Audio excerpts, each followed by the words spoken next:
এখন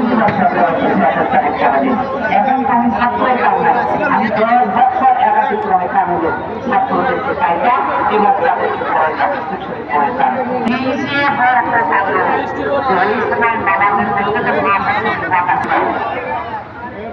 একই মানুষ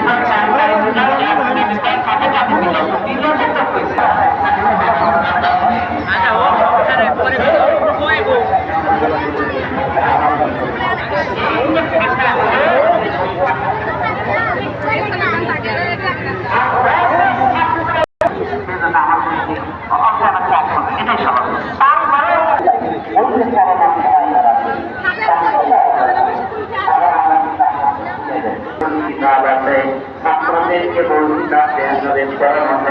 কিন্তু জানাতে পারে বুঝাতে পারে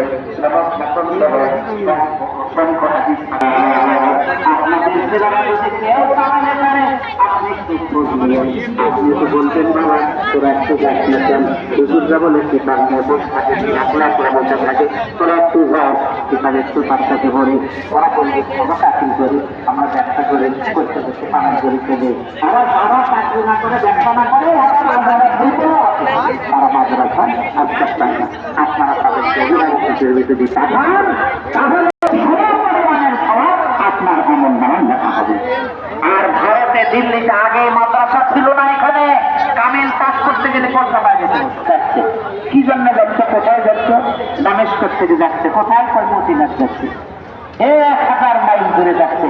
কি জন্য যাচ্ছে? ভালো কিভাবে গেল? 3 গেল, রাত গেল, যাওয়ার পরে মসজিদের মধ্যে ঢুকলো,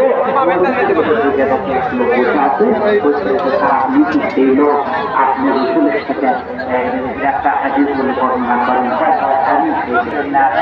আপনি তালিকা বলেন।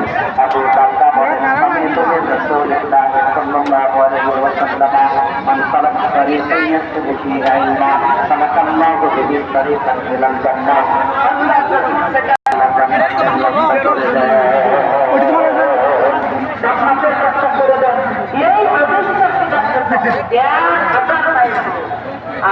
আসলেই তাদেরকে দেওয়া যায় 1000 মাইল দূরে গেল একটা হাদিস নেওয়ার জন্য, মানে আর 20,000 হাদিস নিয়ে আপনাদের বাড়ির ঘরত বসে আছে আর দেখেও পাচ্ছে না।